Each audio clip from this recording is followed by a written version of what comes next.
Back to Sirikeshava Kasturi Kannada channel. ಈಗ ಗಣಪತಿ ಇಟ್ಟಿದ್ದೀವಲ್ವ, ಅದಕ್ಕೆ ನಾನಿವತ್ತು ಗಣಪತಿಗೆ ಏನು ಪ್ರಸಾದ ಮಾಡೋದು ಅಂತ ತೋರಿಸ್ತಾ ಇದ್ದೀನಿ. ಬನ್ನಿ, ಗಣಪತಿಗೆ ಇಷ್ಟವಾದಂತಹ ಕಡುಬನ್ನು ನಾನು ಮಾಡ್ತಾ ಇದ್ದೀನಿ. ಇವಾಗ ಬನ್ನಿ, ಅದಕ್ಕೆ ಸಿಂಪಲ್ಲಾಗಿ ನಾವು ಹೇಗೆ ಬೇಗ ಪ್ರಸಾದ ಮಾಡ್ಬೋದು ಅನ್ನೋದನ್ನು ತೋರಿಸ್ತೀನಿ. ಇದಕ್ಕೆ ಸಣ್ಣಕ್ಕೆ ಈರುಳ್ಳಿ ಮತ್ತು ಕೊತ್ತಂಬರಿ ಸೊಪ್ಪು, ಹಸಿಮೆಣಸಿನ್ಕಾಯಿ ಇಷ್ಟನ್ನು ಸಣ್ಣಕ್ಕೆ ಹೆಚ್ಚಿಟ್ಕೊತಾ ಇದ್ದೀನಿ ಎಲ್ಲನೂ. ಆಮೇಲೆ ಹೇಗೆ ಗಣಪತಿಗೆ ಇಷ್ಟವಾದಂತಹ ಉಂಡೆ ಕಡುಬು ಮಾಡೋದು ಅಂತ ತೋರಿಸ್ತೀನಿ. ಇದು ನಾವು ಮಾಮೂಲಿ ಮನೆಯಲ್ಲಿ ತಿಂಡಿ ಕೂಡ ಮಾಡ್ತಾ ಇರ್ತೀನಿ ನಾನು. ಗಣಪತಿಗೆ ಸಾಮಾನ್ಯವಾಗಿ ಕಡುಬು ಅದು ಇಷ್ಟ ಅಲ್ಲ, ಜಾಸ್ತಿ ಇಷ್ಟ ಅಂತಂದರೆ ಕಡುಬು ಅಂತಾರೆ. ಹಾಗೆ ಹಬ್ಬದ ದಿನ ಯಾವಾಗಲೂ ಸಾಮಾನ್ಯ ಮಾಡೋದು ಕಡುಬೆ ಆಗಿರುತ್ತೆ ನಮ್ಮನೆ. ಇವತ್ತು ಉಂಡೆ ಕಡುಬನ್ನ ಹೇಗೆ ಮಾಡೋದು ಅಂತ ತೋರಿಸ್ತಾ ಇದ್ದೀನಿ. ಸಣ್ಣಕ್ಕೆ ಈರುಳ್ಳಿನ ಹೆಚ್ಕೋಬೇಕು. ಈರುಳ್ಳಿ, ಹಸಿಮೆಣಸಿನ್ಕಾಯಿ, ಕೊತ್ತಂಬರಿ ಸೊಪ್ಪು ಮೂರನ್ನು ನೀವು ಸಬ್ಬಸಿಗೆ ಸೊಪ್ಪಿದ್ರೆ ಹಾಕೋಬಹುದು, ಅದು ಕೂಡ ಹಾಕಿದ್ರೆ ಚೆನ್ನಾಗಿರುತ್ತೆ. ನಾನಿಲ್ಲಿ ಹಾಕ್ತಾ ಇಲ್ಲ, ಇಷ್ಟೇ ಸಾಕಂತ ಸಿಂಪಲ್ಲಾಗಿ ಮಾಡ್ತಾ ಇದ್ದೀನಿ. ನೋಡಿ, ಇವಾಗ ಸಣ್ಣದಾಗಿ ಈರುಳ್ಳಿ, ಮೆಣಸಿನ್ಕಾಯಿ, ಕೊತ್ತಂಬರಿ ಸೊಪ್ಪನ್ನ ಹೆಚ್ಚಿಟ್ಟಿದ್ದೀನಿ. ಇದನ್ನು ಇವಾಗ ಹಾಕ್ತೀನಿ. ನೀರನ್ನು ಒಂದು ಪಾತ್ರೆಯಲ್ಲಿ ಕಾಯೋದಕ್ಕೆ ಇಟ್ಟಿದ್ದೀನಿ. ಸ್ವಲ್ಪ ಬಿಸಿಯಾಗಿದೆ ನೀರು.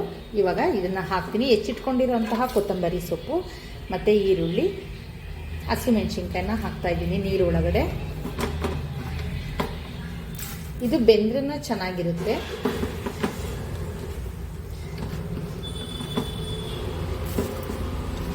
ನೋಡಿ, ಈ ಥರ ಎಲ್ಲ ಪೂರ್ತಿ ಹಾಕಿ ಇವಾಗ ಮಾಡೋದನ್ನ ತೋರಿಸ್ತೀನಿ, ಕಡುಬು ಮಾಡೋದನ್ನ ತೋರಿಸ್ತೀನಿ. ನೋಡಿ, ಇದಕ್ಕೆ ಅಕ್ಕಿ ರವೆನ ಬಳಸ್ತಾ ಇದ್ದೀನಿ. ಈ ಥರ ರವೆ ಮಾಡಿಸಿ ನಾನು ಅಕ್ಕಿನ ಇಟ್ಕೊಂಡಿರ್ತೀನಿ. ಇದನ್ನು ಇದಕ್ಕೆ ಕಡುಬಿಗೆ ಬಳಸ್ತೀನಿ. ಇವಾಗ ನೋಡಿ, ಸ್ವಲ್ಪನೇ ತಗೊಂಡು ಕಾದಿರೋಂತಹ ನೀರಿಗೆ ಹಾಕ್ತಾಯಿದ್ದೀನಿ.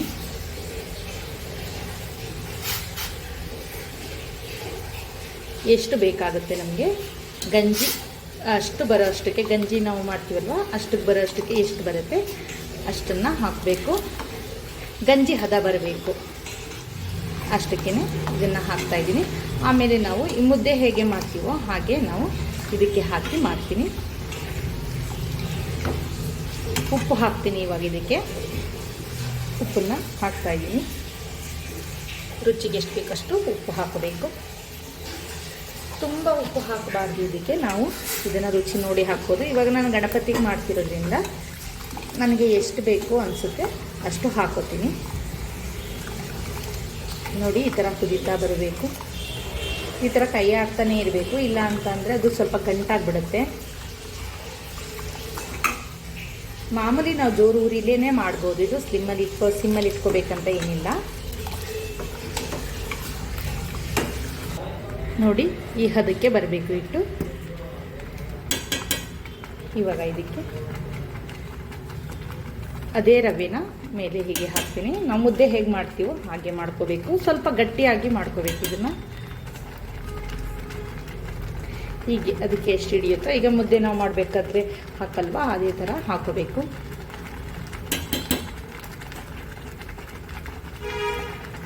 ಇದು ಸ್ವಲ್ಪ ಚೆನ್ನಾಗಿ ಇಟ್ಟು ಬೇಯಿದ ಮೇಲೆ ಗಟ್ಟಿಯಾಗಿ ಮುದ್ದೆ ಥರ ನಾವು ಅದನ್ನು ಮಾಡ್ಕೋಬೇಕು.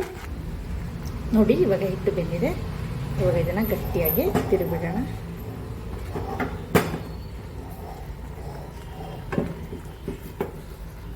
ನೋಡಿ, ಈ ಥರ ಆಗಿದೆ. ಇಷ್ಟು ಗಟ್ಟಿಯಾದರೆ ಸಾಕು. ಇವಾಗ ಇದು ಉಂಡೆಗಳಾಗಿ ಮಾಡ್ಕೊಳ್ಳೋಣ. ನೋಡಿ, ಈ ಥರ ಉಂಡೆಗಳನ್ನ ಮಾಡಿ ನಾನು ಇಡ್ಲಿ ತಪ್ಪಲೆಯಲ್ಲಿ ಹಾಕಿ ಇಟ್ಟಿದ್ದೀನಿ. ಇವಾಗ ಇದನ್ನು ಸ್ವಲ್ಪ ಒಂದು 10 ನಿಮಿಷ ನಾವು ಹವೆಯಲ್ಲಿ ಬೇಯಿಸ್ಕೋಬೇಕು. ಇವಾಗ ನೋಡಿ, ಗಣಪತಿ ಪೂಜೆ ಮಾಡಿದ್ದೆ ನೆನ್ನೆ. ಇವಾಗ ಮತ್ತೆ ಹೂವು ಹೊಸದಾಗಿ ಹಾಕಿ ಪೂಜೆ ಮಾಡೋಣ ಗಣಪತಿಗೆ.